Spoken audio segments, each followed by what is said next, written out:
Hi అండి, welcome to Sai Saraswati kitchen. ఈ రోజు వీడియోలో గుత్తి వంకాయ కూరని టేస్టీగా అలాగే సింపుల్ గా ఎలా చేయాలో చూపించబోతున్నాను. గుత్తి వంకాయ కర్రీని చేయడానికి చాలా టైం పడుతుందని అనిపిస్తుంది కదా. సో ఈ స్టైల్లో గుత్తి వంకాయ కూరని చేసామంటే చాలా సింపుల్ గా తయారైపోతుంది. నిజానికి ఈ గుత్తి వంకాయ కూరని చేయాలంటే చాలా టైం పడుతుందని అనుకుంటారు, కానీ నేను చెప్పే ఈ ప్రాసెస్ లో చేస్తే సింపుల్ గా త్వరగా మనకు ఇష్టమైన గుత్తి వంకాయ కూర చేసేయవచ్చు. జస్ట్ ఒకే ఒక స్టెప్ తో గుత్తి వంకాయ కూరను చేసి చూపిస్తాను. మరి గుత్తి వంకాయ కర్రీని మరింత ఈజీగా అలాగే చాలా టేస్టీగా ఎలా చేయాలో చూపిస్తాను. ముందుగా నేను ఇక్కడ 250 గ్రామ్ వంకాయలను తీసుకున్నాను, అంటే పావు కేజీ దాకా వంకాయను తీసుకున్నాను. సో ముందుగా వంకాయలను ఘాట్లు పెట్టి తీసుకోవాలి. సగానికంటే కొంచెం ఎక్కువ ఘాట్లు పెట్టుకోవాలి. ఇలా అన్ని వంకాయలను ఇలా ఘాట్లు పెట్టేసుకొని ఒక ప్లేట్ లో పక్కన పెట్టేసుకోవాలి. ఇలా పక్కన పెట్టేసుకున్నాక ఒక బౌల్లో వాటర్ వేసుకొని 1 టీ స్పూన్ దాకా ఉప్పు వేసుకోవాలి. ఇలా వేసేసుకొని మనం ఘాట్లు పెట్టుకున్న వంకాయలను ఇలా వాటర్ లో వేసేసుకోవాలి. ఇలా వేయడం వల్ల టేస్ట్ మారకుండా కలర్ మారకుండా ఉంటుంది. ఇప్పుడు గుత్తి వంకాయ మసాలా కోసం ఒక బౌల్లో 1 టీ స్పూన్ దాకా పసుపు, అలాగే 1 టేబుల్ స్పూన్ దాకా ఉప్పు, 1 టేబుల్ స్పూన్ ధనియాల పొడి, అలాగే 2 టేబుల్ స్పూన్ దాకా కారం వేసేసుకోవాలి. మీకు ఎంత కారం కావాలో అంత వేసుకోండి. ఇప్పుడు 1 టీ స్పూన్ దాకా జీలకర్ర పౌడర్ వేసుకొని ఈ మసాలాలన్నీ బాగా కలుపుకోవాలి. ఇలా మసాలాలన్నీ కలిసేంతవరకు కలుపుకున్నాక మనం ఘాట్లు పెట్టుకున్న వంకాయల్లో ఈ మసాలాలను స్టఫ్ చేసేసుకోవాలి. ఇలా ఉప్పు, కారం, పసుపు వేసి ఇలా వంకాయను స్టఫ్ చేసి ఈ గుత్తి వంకాయ కర్రీ చేసుకుంటే టేస్ట్ చాలా చాలా బాగుంటుంది. ఇలా అన్ని స్టఫ్ చేసేసుకొని ఒక ప్లేట్ లో పెట్టేసుకోవాలి. ఇప్పుడు ఒక కడాయిలో 2 టేబుల్ స్పూన్ దాకా ఆయిల్ వేసేసుకోవాలి. ఆయిల్ వేసేసుకొని మనం స్టఫ్ చేసుకున్న ఈ వంకాయలన్నిటిని ఆయిల్లో వేసేసుకోవాలి. ఇలా అన్నిటిని వేసేసుకొని మీడియం ఫ్లేమ్లో ఒక 2 నిమిషాల పాటు ఇలా కలుపుకుంటూ ఫ్రై చేసేసుకోవాలి. ఇలా 2 నిమిషాల పాటు ఫ్రై చేసుకున్నాక మూత పెట్టేసి ఒక 2 నిమిషాల పాటు లో ఫ్లేమ్ లో కుక్ చేసేసుకోవాలి. ఇలా చేయడం వల్ల మనం స్టఫ్ చేసిన మసాలాలన్నీ చక్కగా వంకాయకు పడతాయి. ఇప్పుడు 2 నిమిషాల తర్వాత చూడండి, వంకాయలు కలర్ మారాయి, అలాగే స్టఫింగ్ కూడా చక్కగా వంకాయలకు పట్టేశాయి. ఇలా చేసి గుత్తి వంకాయ కర్రీ చేస్తే టేస్ట్ మాత్రం చాలా చాలా బాగుంటుంది.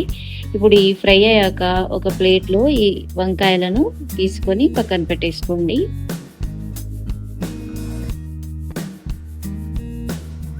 ఇప్పుడు అదే ఆయిల్లో 1 టీ స్పూన్ దాకా జీలకర్ర, 3 ఇలాచి వేసేసుకోవాలి. 1 బిర్యానీ ఆకు, 1 ఇంచు దాల్చిన చెక్క, అలాగే మనం కట్ చేసి పెట్టుకున్న 2 ఉల్లిపాయలను ఇలా చిన్న చిన్న ముక్కలు కట్ చేసేసుకొని వేసేసుకోవాలి. అలాగే 3 పచ్చిమిర్చిని ఇలా కట్ చేసుకొని వేసేసుకోవాలి. ఇలా వేసుకొని ఒక 2 నిమిషాల పాటు ఈ ఉల్లిపాయ అలాగే పచ్చిమిర్చి కలర్ చేంజ్ అయ్యేంత వరకు, కొంచెం మెత్తబడేంత వరకు ఇలా బాగా కలుపుకుంటూ ఫ్రై చేసేసుకోవాలి.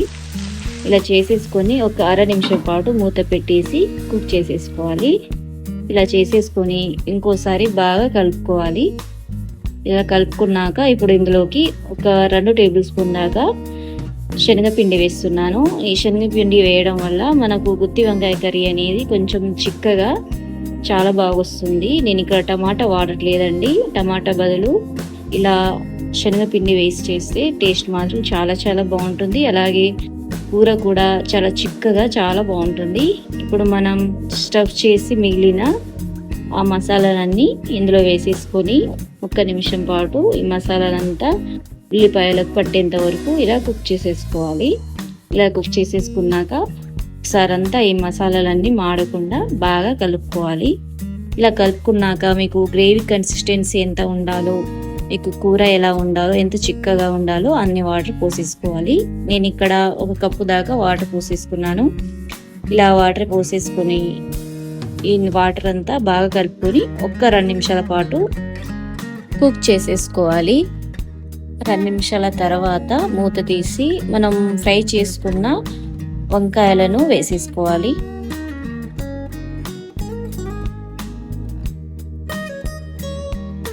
ఇలా అన్ని వంకాయలను వేసేసుకొని ఒకసారి అంతా బాగా కలుపుకోవాలి.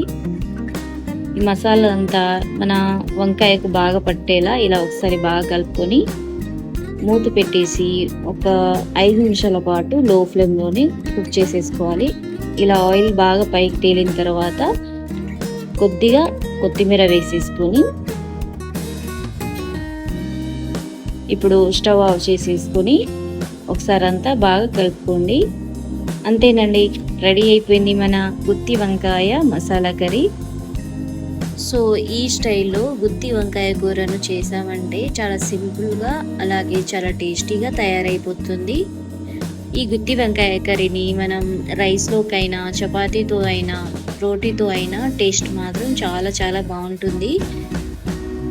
మరి ఈ గుత్తి వంకాయ కర్రీని మరింత ఈజీగా అలాగే చాలా టేస్టీగా ఒక్కసారి ట్రై చేసి చూడండి. చాలా చాలా బాగుంటుంది టేస్ట్. జస్ట్ ఒకే ఒక స్టెప్తో గుత్తి వంకాయ కూరను చేసేయవచ్చు.